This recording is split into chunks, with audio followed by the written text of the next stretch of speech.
The silence inside the Grand St. Jude's Cathedral was not the holy, reverent kind. It was the suffocating, heavy silence of a tragedy unfolding in real time. Clara sat on the polished marble steps of the altar, her white dress, a thrift store find that she had painstakingly altered with her own hands spread around her like a pool of spilt milk. In her trembling hands, she clutched a crumpled piece of paper, the ink smudged by the tears that fell relentlessly from her eyes. The man she loved, the man she had worked 2 jobs to support while he finished his business degree, the man who had promised her the world, was not coming. Mark was not just late, he was gone. The note was brief, cruel, and devoid of the years of sacrifice she had poured into him. It read, "My parents were right. You don't fit in my world, Clara. I need a wife who can help me climb the ladder, not one who reminds me of where I started. I can't marry you." The humiliation was physical, a sharp pain in her chest that made it hard to breathe, compounded by the hundreds of eyes staring at her, not with sympathy, but with the morbid curiosity of people watching a car crash. Before we continue this story of heartbreak and unexpected redemption, if you believe that every broken heart deserves a second chance, that kindness can exist in the darkest moments, please take a moment to like this video, subscribe to our channel, and share this story. Your support helps us share more inspiring tales of hope. Clara felt the weight of the congregation's judgment pressing down on her shoulders. She was an orphan, a girl who had grown up in the foster system, scraping by on hope and hard work. Meeting Mark had felt like a fairy tale. He was charming, ambitious, and seemed to look past her frayed coats and worn-out shoes. But as his career took off, the distance between them grew. Today was supposed to be the day the distance closed forever. Instead, it was the day the chasm became impassable. The guests, mostly Mark's wealthy associates and family members who had always looked down on her, began to whisper. The whispers grew into a low hum of gossip. "I knew it wouldn't last," one woman in a designer hat murmured loud enough for Clara to hear. "She was never one of us," another replied. The priest stood awkwardly to the side, unsure of whether to comfort the girl or dismiss the crowd. Clara wanted to disappear, to sink into the floor, and never face the light of day again. She had spent her entire savings on this wedding, hoping to please Mark's family, and now she was left with nothing but debt and a broken heart. She buried her face in her hands, her shoulders heaving with uncontrollable sobs that echoed off the vaulted ceiling. In the back pew, sitting near the shadows of a large pillar, sat Ethan. He was a man who knew the sound of grief intimately. A rugged landscape architect with calloused hands and a quiet demeanor, Ethan had been invited only because his company had landscaped Mark's parents' estate. He didn't know the bride, and he barely knew the groom, but he knew pain. 3 years ago, he had sat in a church just like this one, staring at a casket that held his wife, Sarah. Since then, it had just been him and his 5-year-old daughter, Lily. Ethan watched the scene unfold with a rising sense of indignation. He saw the way the groom's family smirked, the way the guests checked their watches, annoyed that their afternoon was wasted. No one moved to help the girl. No one offered a jacket, a tissue, or a kind word. They just watched her break. Beside him, little Lily tugged on his sleeve. "Daddy," she whispered, her big eyes filled with tears. "Why is the princess crying? Why isn't the prince coming?" Ethan looked down at his daughter, then back at Clara. He saw a woman who had been stripped of her dignity, not because she lacked worth, but because she had given her heart to a coward. The murmurs in the church turned impatient. Someone in the front row actually stood up to leave, checking his phone. The callousness of it snapped something inside Ethan. He remembered the loneliness of his own life, the nights he prayed for a partner to help raise Lily, the desire to find someone with a heart that could endure hardship. He saw the purity of Clara's grief. She wasn't crying over the lost status or the money. She was crying because she had loved deeply and been betrayed. Without fully thinking through the insanity of what he was about to do, Ethan stood up. His boots clicked loudly against the stone floor as he stepped out of the pew. The sound was authoritative, cutting through the whispers. He walked down the long center aisle, his jaw set in a hard line. The congregation fell silent, confused. Was this a late groomsman? An objector? Ethan didn't stop until he reached the altar. He knelt down on one knee, not to propose, but to be at eye level with the weeping bride. He gently reached out and touched her shoulder. Clara flinched, looking up with tear-streaked mascara and wide, terrified eyes. "Don't look at them," Ethan said softly, his voice deep and steady, a stark contrast to the hysterical atmosphere.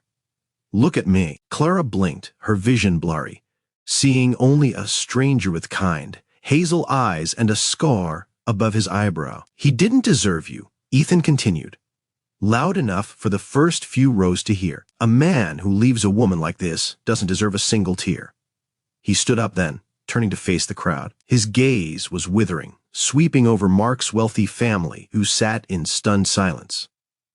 You all sit here and watch her cry? Ethan's voice boomed now, filling the cathedral.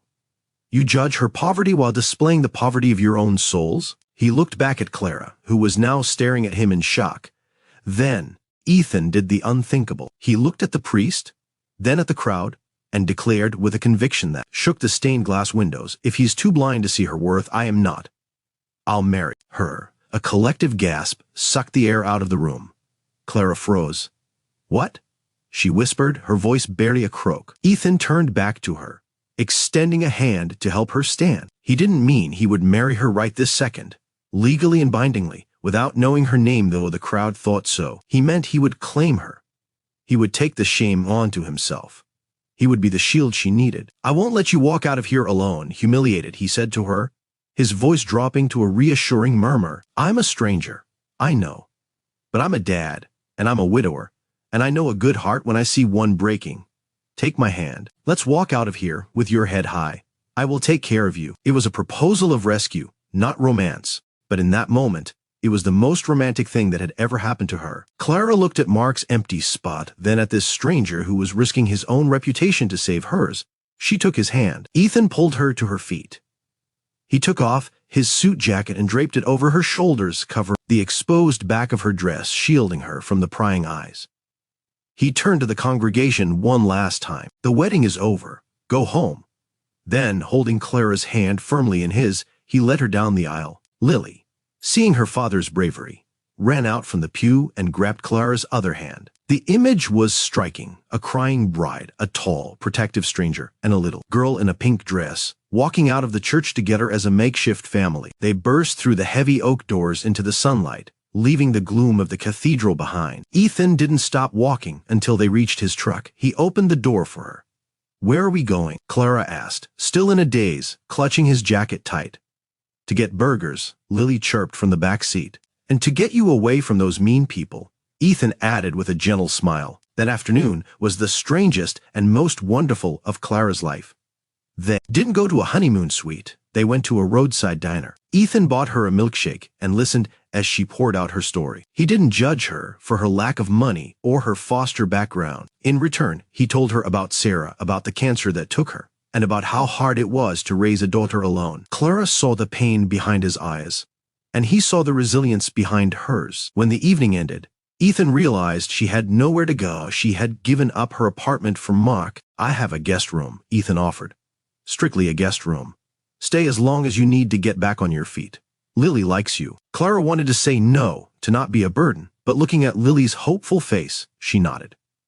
The days turned into weeks. The marriage Ethan had proclaimed in the church was, at first, a protective lie to silence the town gossip, but inside the four walls of his farmhouse, something real began to bloom. Clara didn't just sit around greeting, she transformed their home. She cooked meals that filled the house with warm aromas, she helped Lily with her reading, and she planted flowers in the garden that Ethan had neglected since Sarah died. Ethan would come home from work to find his daughter laughing as some he hadn't heard enough of lately and Clara singing in the kitchen. He began to see her not as a charity case, but as the missing piece of his soul. They moved around each other with a domestic rhythm that felt ancient and destined. One evening, 3 months after the non-wedding, Ethan found Clara sitting on the porch, watching the sunset. He sat beside her. You know, he started when I said I'd marry you in that church. I did it to shut them up. But watching you with Lily, watching you live, I realized I was making a promise I actually want to keep. Clara looked at him, her heart hammering. She had fallen in love with him, not for saving her, but for seeing her. But before she could answer, the sound of a luxury car crunching on the gravel driveway interrupted them. It was a sleek black sedan. Mark stepped out. He looked disheveled, thinner, and panicked. He had heard the rumors that Clara was living with the landscape architect, that she was happy, that she was blooming. Mark's parents had cut him off for a younger, wealthier heiress who turned out to be cruel. And now, seeing what he had lost, He wanted his reliable, loving Clara back. He walked up to the porch, holding a bouquet of expensive roses. "Clara," Mark said, ignoring Ethan. "I made a mistake, a terrible mistake. I was scared, but I love you. Come back. I'll marry you for real this time. No parents, just us." Clara stood up slowly. The old Clara, the one who sought validation, might have wavered. But the new Clara, who had been loved by a man who stood up when it counted, felt nothing but pity for Mark. Ethan remained seated, sipping his coffee, trusting her completely.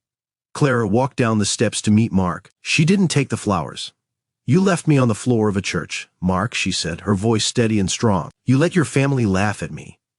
You didn't just break my heart. You showed me that you don't have one." Mark stammered, "But I'm here now." "I'm rich, Clara. This guy, he's just a gardener. I can give you the world." Clara looked back at the porch, where Ethan was explaining something to Lily, who was showing him a drawing. That was her world. "He's not a gardener," Clara said, smiling. "He's a father. And a man. And he's 10 times the person you will ever be." She turned around. "Leave, Mark, and don't come back." Mark stood there, stunned, watching the door close on his last chance at redemption. He drove away, realizing too late that dignity cannot be bought. Inside the house, the atmosphere was electric. Ethan stood in the hallway. "You chose the gardener," he teased gently, though his eyes were wet. Clara walked up to him and placed her hands on his face. "I chose the man who stood up," she whispered. Ethan pulled her into a hug that felt like coming home. "I meant what I said in the church, Clara," he said into her hair. "I want to marry you. For real. Not to save you, but because you saved me." Lily ran into the room, sandwiching herself between them. "Are we getting married?" she squealed. Clara laughed, tears of joy streaming down her face, so different from the tears she shed at the altar. "Yes," Clara said, "we are." A year later, the church was different. It was a small, wooden chapel in the countryside, filled with wildflowers Clara had grown herself. There were no judgmental guests, only friends, Ethan's crew, and people who loved them. Clara wore a simple lace dress, and as she walked down the aisle, she didn't look at the floor. She looked straight ahead at Ethan, who was beaming, and Lily, who stood proudly as the flower girl. When the priest asked, "Do you take this woman?"